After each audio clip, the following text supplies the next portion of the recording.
Olá, galera do primeiro ano, das turmas da tarde, tudo bem com todos? Espero que sim, professor Igor Cajati, para mais uma aula, certo, de química para nosso desenvolvimento, para nossa aprendizagem, tá certo? Então vamos para mais uma videoaula revisando os nossos conteúdos para a nossa bimestral, certo? Separação de misturas e reações químicas, tá?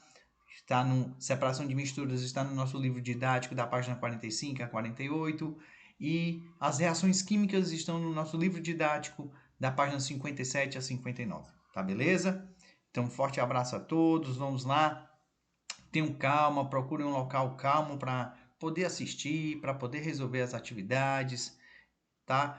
E aproveitando esse momento também, né, de para vocês curtirem, para vocês divulgarem os nossos trabalhos, né, nossas atividades feitas pelos professores, né? E vamos lá, né? Vamos para a nossa aulinha aqui. Um grande abraço para todos, saudade de todo mundo, tá bom?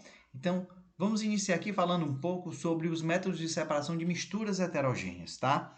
Então, a gente sabe muito bem que as misturas heterogêneas é uma mistura, né? A mistura heterogênea é uma mistura que não possui as mesmas propriedades em toda a sua extensão, né? E aí a gente sabe que as misturas heterogêneas, elas apresentam duas ou mais fases, tá?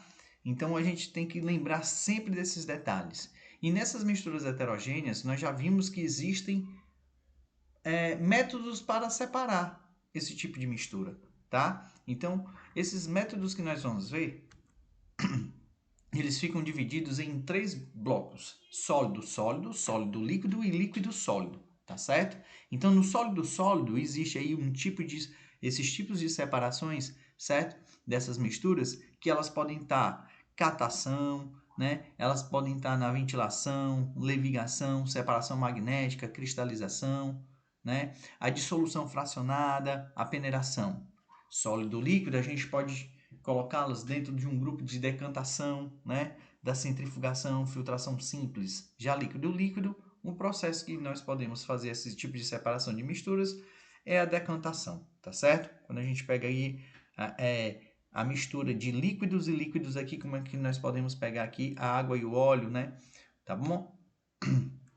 Ok? Então, são esses três blocos aqui que a gente pode dividir: sólido, sólido, sólido, líquido e líquido, líquido, tá bom?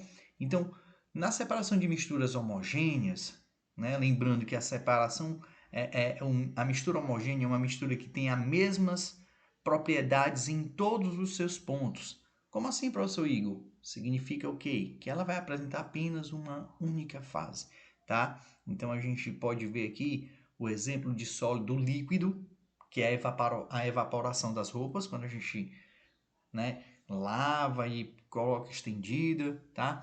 Também existe o processo de sólido líquido, é a destilação simples, que é utilizado no processo da destilação, tá bom? Você pode colocar as substâncias aí, e aí acaba fazendo o processo de separação dessas substâncias, tá? No processo de líquido líquido, nós temos a destilação fracionada também, né? Que você pode colocar, por exemplo, aqui no meio, onde você está vendo o nome da destilação. Pode colocar um vinhozinho aí, né? E colocar no fogo. E aí, a parte de onde for o álcool, ela vai separar, né? E o outro, né? O outro líquido também vai para o outro lado, tá certo? Aí a gente consegue distinguir separando os dois tipos de líquido, tá bom? O álcool da água aqui, tá bom? Então, e gás, que é a liquefação fracionada, que é um tipo também de método de separação de misturas homogêneas. Então, relembrando aqui bem rápido, certo? Lembrando que é só essa nossa revisão rápida, tá? Catação, né, que a gente já viu, que é um processo de quê? É uma escolha dos grãos de feijão, né, para feijoada de domingo, aquela preparação daquela feijoada, do arroz, tá certo? Então você pode fazer esse método e quando você faz isso, né, quando você escolhe, você está catando, então é um processo de seleção, é um processo de catação, ok? Então é um método de separação bastante antigo, né? Nós falamos dessa forma, né? Usado para quê? Para separação de sistemas sólido-sólido. É um método usado na limpeza do feijão, né? Antes do cozimento e tudo mais. Beleza? Vamos lá. Tamização, que é a mesma coisa, mesmo chamado de peneiração. Lembrando disso, tá certo? Que é usado para separar os sólidos constituintes de partículas de dimensões diferentes através de peneiras. Ou seja, os pontos mais finos passam, os que forem maiores vão ficar agregados, vão ficar presos na peneira. Então, é um processo chamado de tamização também. Separação das moedas em função de seus tamanhos nas máquinas dos bancos, também é um processo chamado de tamização, ou como você queira, peneiração. Tá bom? Perdão.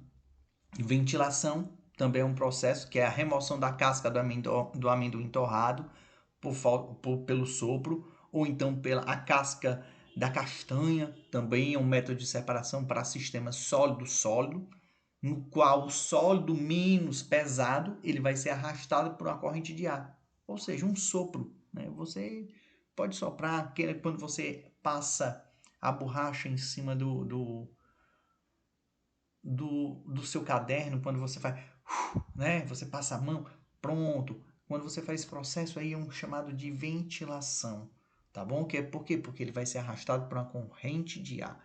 Se for arrastado pela corrente de ar, é um processo chamado de ventilação, tá bom? Tá bom? Beleza? Ok? Então vamos para cá para mais outra, levigação, que é muito utilizado lá pelos garimpeiros, né? Eles fazem muito isso. A água corrente arrasta o componente menos pesado e o mais denso, né? Ele fica depositado no fundo do recipiente, né? Os garimpeiros fazem para tirar a areia e o ouro, né? Então a areia que é menos pesada é arrastada pela água corrente e o ouro, por ser mais pesado, né? Mais pesado, ele permanece no fundo da bateia, como é o nome desse prato que vocês estão observando aí, ok? Decantação, que permite a separação de líquidos immiscíveis. O que são isso, professor? Líquidos immiscíveis são aqueles líquidos que não se misturam, tá bom? Nós vimos lá no começo, quando eu falei o processo de a água e o óleo. É um processo, né, de misturas heterogêneas, né? E aí nós temos esse processo de decantação, ok? Então a fase mais pesada ele fica depositado no fundo do recipiente, ou seja, né, quando a gente faz aquele de domingo, a mãe da gente faz aquela panelona de mão de vaca, né, bastante óleo que fica aquela crosta em cima, né? Quando fica e vai esfriando, pronto, aquela crosta oleosa, ela é o quê? Ela é a mais, é a mais, é a, digamos assim, é a mais leve, então ela fica depositada em cima, por isso que é o óleo, né? E o restante fica na parte de baixo, porque ela é mais pesada, né? Então, para poder separar esse tipo de líquidos immiscíveis, é um chamado de decantação, tá certo? Então, ele faz esse processo, né? Se você utilizar esse processo da decantação, ele vai fazer esse processo lentamente e a mistura em outro frasco, ele vai começar a verter-se, né? Então, com o auxílio de um sifão, ele vai conseguir transferir a fase menos densa para o outro frasco e aí ele é chamado de sifonação, tá certo? Então, com o auxílio de um sifão, ele vai sendo transferido, a fase menos pesada, menos densa vai para o outro frasco e aí ele é chamado de sifonação, ok? Beleza? Então nós temos aqui a fase de decantação separada para vocês verem que podem ser feitos isso aí também em laboratório, tá? Então no laboratório para as misturas de líquidos immiscíveis, tá? Usa-se um funil de bromo, que também é conhecido como funil de decantação, justamente por isso que vocês viram naquele exemplo, a fase 1, fase 2, justamente para você fazer a separação, tá? Ok? Beleza? Então, vamos aqui adiante. Outro tipo de separação é a filtração, né? Que a gente, aqui em casa, na nossa casa tem demais, né? A gente utiliza e a gente nem imagina que é um tipo, né? Então, um tipo de separação de misturas, tá? Filtração, que é um método de separação muito presente no laboratório de química e na nossa vida também, tá? Justamente para produzir, para fazer esse golezinho energético do café, né? Que é usado para separar um sólido de um líquido, mesmo que o sólido se apresente em suspensão, que é o pó do café, tá bom? Então, nós temos exemplo, filtração de água em filtros domésticos, né? Sem, tem demais, preparo do café, uso do filtro de óleos lubrificantes nos veículos, certo? Uso do filtro de ar nos veículos, tudo isso é um tipo de separação de misturas, tá bom? O uso do filtro de filtração, lógico, né? O uso do filtro para retirar a areia do petróleo, né? Quando é retirada, né, a extração, é feita a extração. O uso de aspirador de pó, que possui filtro de ar. Então, tudo isso é filtração, tá bom? Evaporação também é um processo bem bacana que a gente sabe, bem simples, né? Que é um método de separação de misturas sólido-líquido por evaporação do solvente, que também é conhecido como cristalização, tá? Então, esse recipiente aberto, simplesmente ele vai evaporar, né? E deixando a parte sólida, que aí é o sal, né? O sal de cozinha aqui no, no nas salinas que ficam aqui nesses tanques, nesses reservatórios, e acontece essa preparação. Aí depois aí o sal, que é a água quando vai evaporada, é retirada essas montanhas de sal, né? É levada para a indústria e aí é colocado passado outros processos e aí vai para nossa casa, né? É o sal iodado, né? Tá bom? Destilação simples, nós temos aqui, é um método usado para quando se deseja separar a substância sólida que é dissolvida do solvente e não se deseja perder este solvente. Então, ele é utilizado pela destilação simples. Olha aí, ó. Bem, nós temos todo esse material no nosso laboratório, tá? Que, se Deus quiser, estamos voltando, retornando no próximo semestre. E aí nós vamos para a nossa aulinha bem prática, porque sem dúvida é fundamental, tá bom? Então, desta forma, o solvente ele vai ser resfriado pelo condensador, né? Ele vai ser condensado, sendo recolhido em outro frasco, como você está observando. Ele passa aqui pelo balão de vidro, tá? A temperatura aqui aumentando, você observa que tem no termômetro, vai passar pelo condensador, aí a saída de água quente, a entrada de água fria, e aí ele vai cair aqui no elemental, certo? Ok? E aí aquece a mistura até atingir o ponto chamado de ebulição do solvente, que tudo inicia a partir daí, tá bom? Destilação fracionada também é um método usado para a separação de misturas de líquidos. Quanto mais distante os pontos de ebulição, ponto fundamental que a gente tem que saber desses componentes, mais eficiente será o processo da destilação, né, que é utilizado no acréscimo da coluna de fracionamento no petróleo, tá bom? Que é utilizado, tá? Então, essa separação ela ocorre na ordem crescente do ponto de ebulição. Que aí nós conhecemos como PE, que é o ponto de ebulição, tá? Então, aqui na destilação fracionada, aí nós temos que é usado nas indústrias petroquímicas para separação de diferentes derivados do petróleo. Aí nós temos, ó, 400 graus, resíduo para parafina, o asfalto, o óleo lubrificante, o óleo combustível, o querosene, a gasolina, e aí o gás, e aí assim sucessivamente, tá bom? Então, nesse caso, as colunas elas são fracionadas, né? São divididas em bandejas ou pratos, pode ser chamado, e aí ele é usado na obtenção também de bebidas alcoólicas. Aí a turma que gosta, né? O alambiquezinho, ele tem esse processo, tá bom? Separação magnética, bem simples também, que é chamado de imantação, que é um método de separação por sólidos, e essa atração é feita por um ímã, tá? Que é usado em uma larga escala para separar alguns minérios de ferro de suas impurezas, para separar o lixo, né? No lixão, objetos de metal que serão reciclados. Então é utilizado esse tipo de separação chamada de magnética, tá bom? Ok? Reações químicas agora, tá bom? Vamos lá agora para as reações químicas. Relembrando o que são essas reações químicas. Essas reações químicas é o resultado da transformação que ocorre nas substâncias, onde os átomos eles vão ser digamos assim, né? Vão ser misturados, vão ser modificados de seu estado inicial, tá bom? Então, assim, os compostos químicos, eles começam a sofrer alterações. E aí, com essa mudança de alteração, ela vai gerar novas moléculas, tá bom? Então, por sua vez, todos esses átomos dos elementos, eles vão permanecer inalterados, tá bom? Então, o que vai sofrer alteração por quê? Porque ela vai formar novas moléculas, mas os átomos continuam sendo os mesmos, tá bom? Então, a gente tem aqui a primeira representação de uma reação química, é a mudança de cor, certo? Do ferro, né, que vai para o ferrugem, ficar alaranjado. É um processo, é uma mudança, tá? Que sofre a oxidação. Então, isso aí é um tipo de reação. Formação de chama, né? Quando está aí na frigideira, quando você coloca um óleo, quando você passa. Formação, a variação de temperatura tanto do frio para o calor, né? Para o calor para o frio. Essa mudança da temperatura, essa variação da temperatura é uma reação química. Libertação de um gás, certo?